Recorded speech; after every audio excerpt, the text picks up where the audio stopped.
So, is it time to move on to the big N? Oh, you're done? Yeah, I'm done. Okay. Alright, so before we talk about the big players of E3 for Nintendo, I quickly want to run down the stuff from pretty much day 2 of the Treehouse instead of the first day.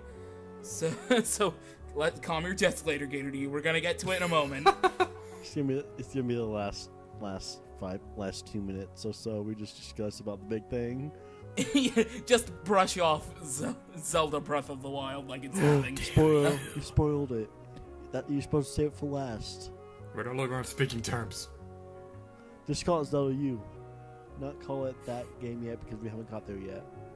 Everybody knows it now. I know. It's not taboo to say its subtitle anymore. Yeah, but we haven't reached it. We haven't reached to it yet. Or got there Okay, yet. but anyway, so the other things Nintendo announced basically showed off during all of day 2 of the Treehouse. They did show off some Zelda U, so it is topical for this segment of the Nintendo discussion. So take that. But anyway, they announced, they showed off some gameplay of Tokyo Mirage Session Sharp FE, Dragon Quest VII. We got some Yokai Watch 2 gameplay, and it's 2 split games. They showed off Rhythm Heaven Mega Mix, which is available now actually, and they also have a demo out. They showed off some Paper Mario Color Splash, and one note I wrote down is that the paint bucket partner, a la Kirsty from Sticker Star, the companion paint bucket is named Huey, which is haha clever because color hues. But anyway. They revealed a new IP from Grezzo, from the guy who worked on Final Fantasies 1 through 3. The game is called Ever Oasis, and it's basically about seedling creatures and stuff like that. And then they start. Also, I'm getting ahead of myself here. They showed off some Monster Hunter Generations. Something I'm very excited about. Box Boy, the sequel to Box Boy coming to North America, finally, because there was a long wait between this in North America compared to the original Box Boy. Never heard of it. To be, really never heard of it until yesterday or the day before. How dare you! I never played that game before. I really heard of them. It's only $5. Go buy it on the eShop. Anyway, I know. Anyway, Pokemon Go, they actually kicked off day 2 of the Treehouse with. Pokemon Go, I wrote down a couple interesting notes that they discussed. Pokemon Go is going to have a thing called Go Plus. It's basically a watch-type peripheral with a little drawstring you wear on your wrist. The watch, the Pokeball thing, it will flash when Pokemon are nearby, so you can just have your phone in your pocket and the watch will flash. Currently, there are plans for Go Plus to be out in July. It will also be available in stores. It'll be available for $34.99, which is, for now, Pokemon Go will feature Kanto Pokemon only, but there are plans to eventually add more generations, and also eventually there will not only be a trade feature functionality, but there will also eventually be a connection to the main series Pokemon titles with Pokemon Go. They didn't really elaborate on that other than saying eventually there will be connectivity, but that's that. And then another game that they announced, one more before we get to the juicy stuff, is Mario Party Star Rush, and the main thing they showed about Mario Party Star Rush is a new mode. They specifically said it's one mode in the game, is Toad Scramble, which is basically Toad Party, so they could have called this Mario Party, or they could have called this Mario Party Toad Scramble, or they could have called this game just Toad Party, since this seems like the thing they're going for, pushing advertising-wise. Basically, it's a Mario Party where they got rid of the car, at least in this mode, so hooray for that. But you do chase after stars, you defeat bosses for stars, and you all play at the same time. And you can also call upon Mushroom Kingdom residents in order to enlist them to help you along the way as Toad.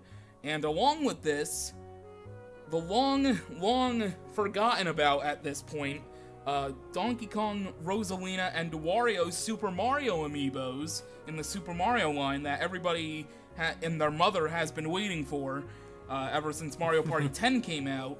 They were finally announced, but not only were those 3 announced, but we're also going to be getting in the Super Mario amiibo line Diddy Kong, Daisy, Boo, which is going to glow in the dark, which is freaking amazing, and everybody's favorite, Waluigi. Wah!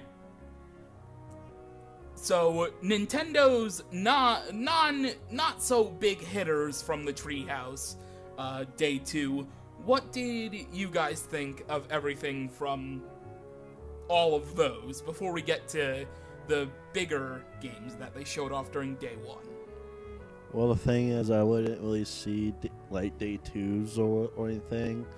I didn't know that much about, like, most of the stuff they mentioned. I didn't even really knew about really that much. I knew some of the stuff, but not that much about them, or even some of the games they mentioned I didn't even know about, because I really only watched like a little bit of day 1s, and so I mean that's kind of a little my fault, and really didn't really want to watch day 2s that much, just because I kind of got a little, when watching day 1's Treehouse, kind of got a little bored of watching it after a little while. But anyway, I'm excited for Pokemon Go a little bit. Not so much. I'm kind of more excited for the Pokemon Sun and Moon, but I'm gonna talk about more of that when we get to day 1s, like you said, the juicy stuff. But with Pokemon Go, I mean, really, just to have Kanto store at first.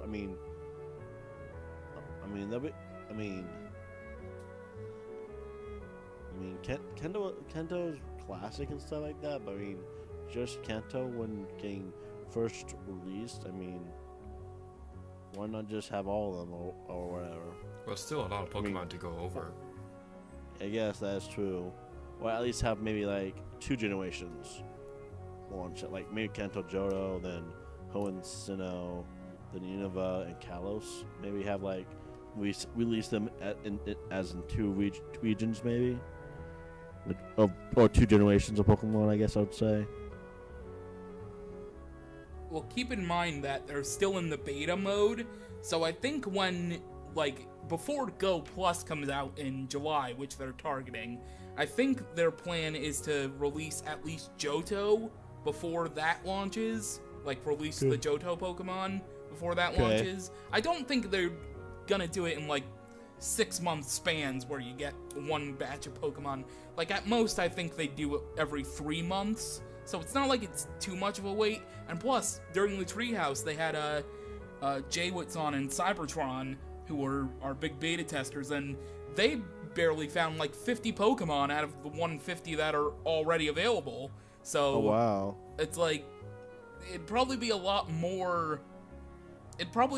harder finding them all right away if they just had all 720 prior to Sun and Moon. Well, 721, because apparently Volcanion's still not officially released in North America. But if they had all 721 right away, that would be insane. Yes, and also they probably need to make sure the game will be okay before they even add anything else. So that's why they probably just started out with Kanto. Yeah. That makes sense? Yeah, that does make sense. They could do that. That makes a lot of sense and stuff, to have that. To just make sure it works and stuff and everything. And make sure that, people can, because the more time you have, I guess the better. And also, the price of Pokemon Go is a little expensive though, so I'm not that much excited about Pokemon Go, but I'm a little excited for it. Kind of, like I said, I'm more excited for Pokemon Sun and Moon. Well, that only Go Plus, which is the watch thing, is going to be $35. I don't know. I don't know how much. Oh. I don't know. I don't think. I don't think the original app is. I think the original app is free. I'm not too sure. Maybe it's like maybe $5 or something. Maybe if it's priced, but it's just the watch thing that is going to be $35. Okay. So I'm just don't know that much. I just don't know that much because I really didn't really watch Nintendo's Treehouse. I didn't even watch Day 2's Treehouse, but because I like I said, only watched a little bit of Day 1's. I didn't even watch the whole Day 1's conference, or I guess Treehouse, not conference. Because like I said, when you were talking about like all the different games that were now were announced or mentioned it on Day 2, most of them I did not even know. But yeah, excited for some of the amiibos. Like you said, the Boo glowing amiibo. That sounds cool. And just different amiibos and stuff, and some of the different games, like I said, Pokemon Go. Really, I mean, not really any other games I kind of excited for that much.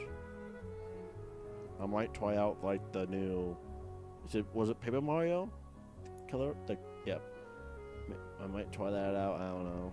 I mean, not really a big Paper Mario or Mario Luigi guy fan, or any of the Mario RPG fans that much, really.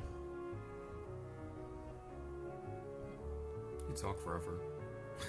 Sorry. I think that means you can go now later, Gator. Yeah. I mean, there wasn't really anything besides Pokemon Go. Well, first thing I want to bring up is that when I first heard the Boo Amiibo was going to glow in the dark, my first thought was, I have my Amiibo stuff on my wall, and my bed is like right across the room from it. That Boo is going to be freaking creepy at night. That'd be funny. But as for the other games, Tokyo Mirage Sessions still looks really awesome. Mario Party Star Wars, that game, it looks a lot better than the more recent Mario Party games, because first of all, there's no stupid car, and I really like the idea of everybody moving up at once, and I'd be perfectly fine if just the entire game was just that Toad mode.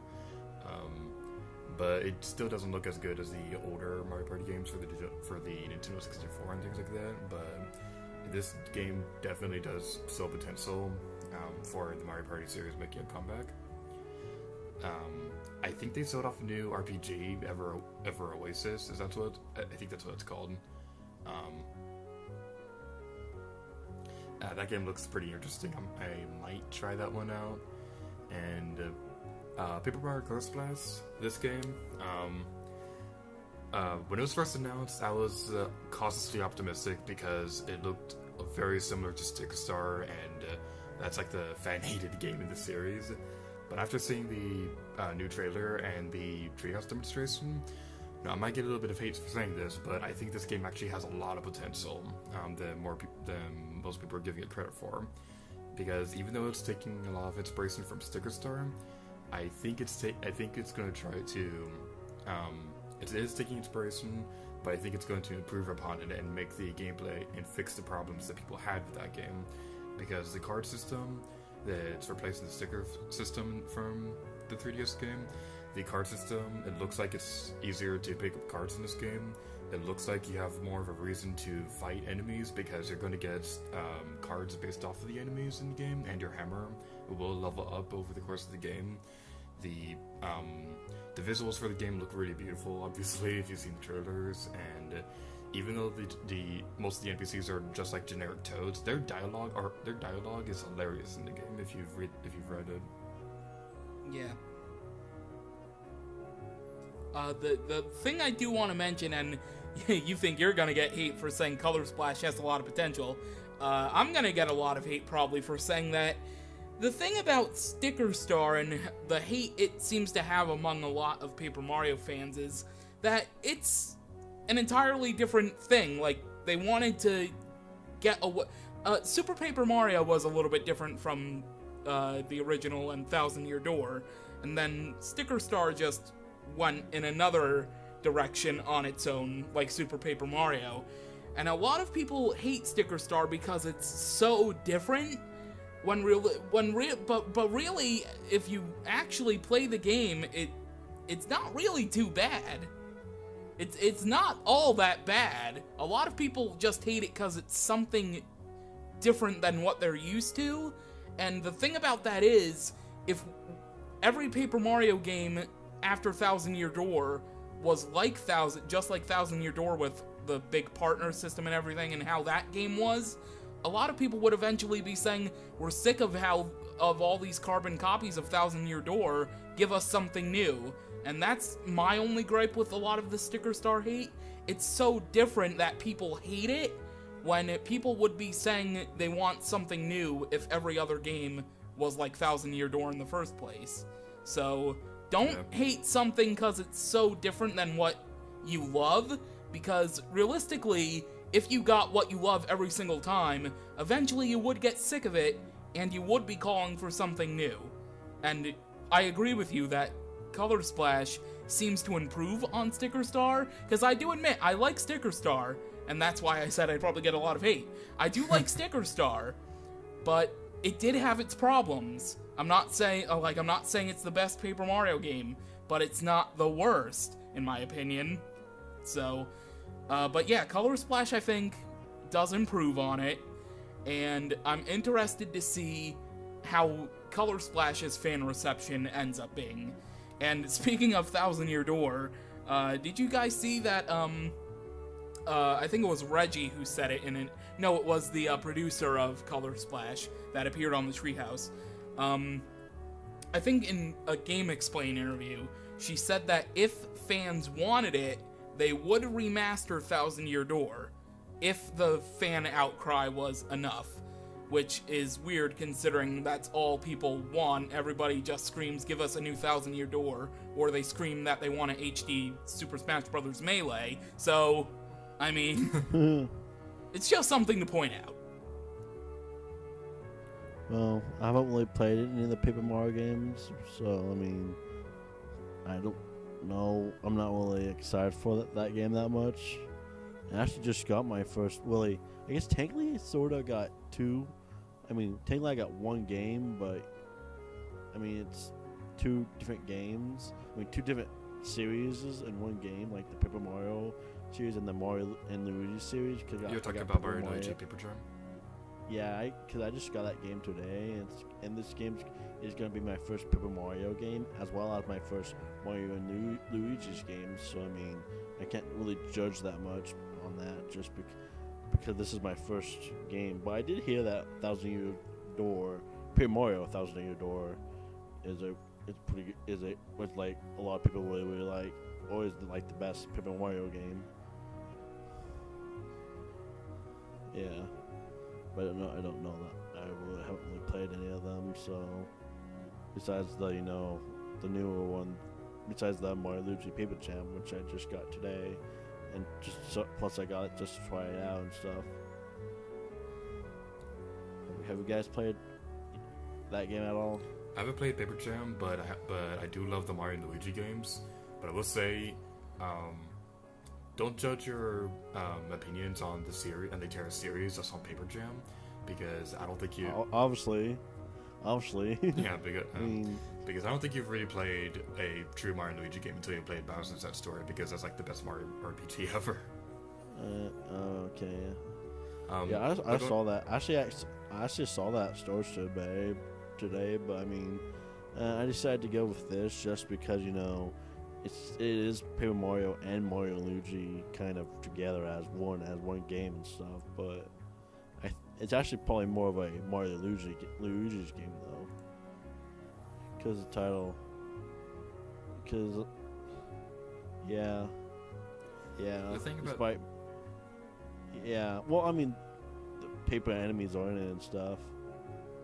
The thing about the Thousand Year Door remake is that. My first thought was they're going to pull a Majora's Mask 3D with this. They're going to say that they're only going to make it if there's enough feedback for it. but they must have seen the feedback that game has had over the years. They must have seen that people have been wanting it. So I think that they're just saying that to throw everybody off, and that they are actually making it, and it's going to be released in a couple years from now. Yeah, I actually saw a remake of a classic Nintendo 64 game on the DS a while ago at the store. It wasn't Mario Super Mario. It was not Super Mario 64. It was a different game, which I didn't know they even created a DS version of that game, or at least it might be a DS version of that game. I don't know. I'm just assuming it is. Which game is it? Diddy Kong Racing DS. What's that like? They have a DS version of the game? like really? Didn't know that. Yeah. And by the way, breaking the fourth wall here, when Green Cobra's Gaming is saying today, because I don't know when we're all posting this video, but we're recording this for me and Green Cobra's Gaming. It is June 18th for Later Gator to You. It's the 17th. So just keep that in mind. Yeah. Actually, because I'm a dirty when West I say Coaster. today, technically when I say today, it was yesterday because technically I got the game Even worse. yesterday. But it's 12:52 my time, 12:52 a.m. my time on the 18th. But I actually got the game on the 17th. So Basically, this video is in a giant time paradox. This entire video is a lie. Worse than the cake. yeah, today, tomorrow. I guess I should say tomorrow. It just seems like today because I've been awake since I guess yesterday.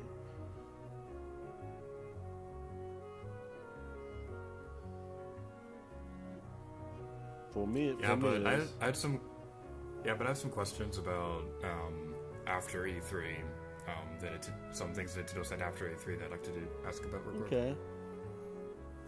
Alright, so after E3, Nintendo mentioned that they would like to make a Zelda game based around Seek, and that Miyamoto would like to make a new kind of Mario game. So what do you guys think? Wait, what about the Zelda game? What about Zelda? They want to make an entire Zelda game based around Seek. Well, I mean, I don't know that much about Sheik that much, but I only know that Sheik's a Zelda kid really, so I don't know that much about Zelda. But with the Mario game, I would love to see maybe like a 3D Mario game like Galaxy of Sunshine for the NX. Like the style of Galaxy of Sunshine, like the 3D style, I guess I would say. Yeah, from the interviews I saw, well, yeah, technically interviews, but news articles of the interviews, I think with the Sheik thing, they said they explored the idea once.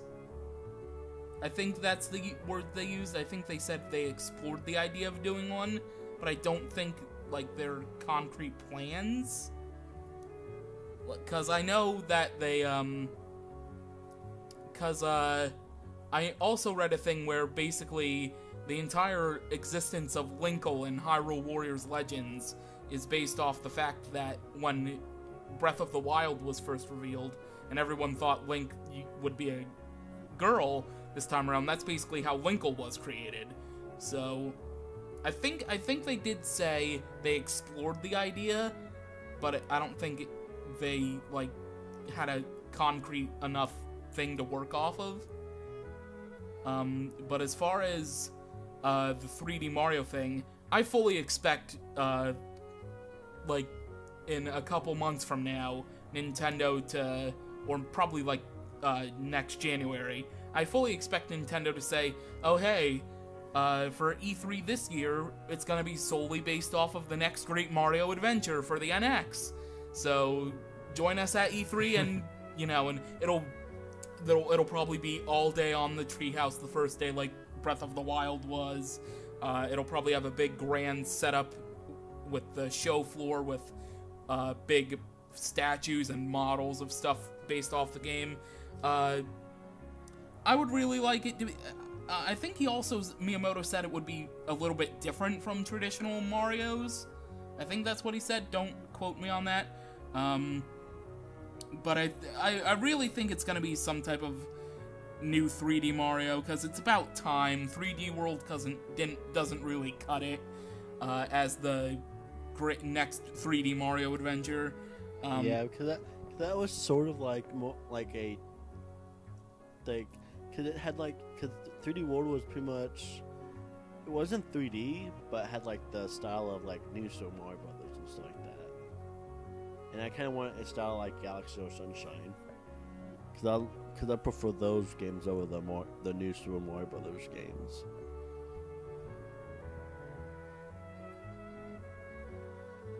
Yeah, I said that.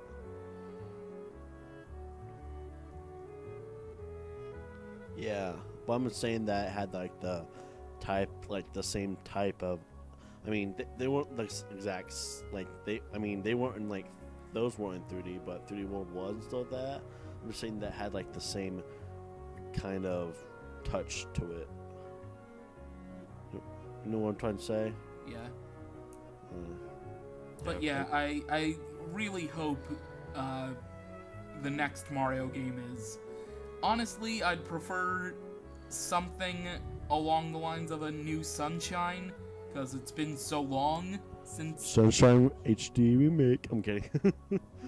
Honestly, I wouldn't be surprised if they did that, if the next big one wasn't like another Sunshine. I wouldn't be surprised if they remade it along with like a Luigi's Mansion remake, and I'm honestly surprised, like, we didn't get any information of this apparent NX Luigi's Mansion they're working on, although that'll probably come up sometime during the next year.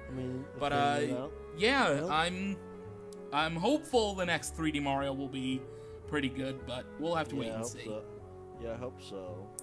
I know a lot of people. The way Miyamoto worded himself gave me the impression that whatever this new Mario game is going to be, it's basically going to be the equivalent to what Breath of the Wild is doing for Zelda, where it's where it's a brand new Mario game, and it's kind of like challenging what people are expecting of the series, and whatever games are coming out after this are going to be based off of the ideas that this new game is going to introduce. I hope. Oh goodness, I hope so. I hope the 3D Mario games will take like 3 or 4 years or so, like how Zelda U, or I guess Zelda Breath of the Wild, I guess, was. It wouldn't take that long. Hopefully they don't keep delaying upon delaying it. Like, do they really? I don't think they really delay Mario games that often. Yeah, they usually don't. Yeah. Of course, although this could be the first. Yeah, it could be. Of course, now well, that they we're saying this, it's going to be the first have Mario delayed a game where Mario it's game delayed before, infinitely. but not really. I mean, technically, if you count it, Luigi's Mansion Dark Moon was kind of delayed. It was. But I think it was delayed once. Yeah, it got delayed once, but that was that's it. not bad, I guess. Yeah, and it was only by like 6 months or less. But anyway, I think it's time to move on to day one of the Treehouse. The juicy stuff, here we go.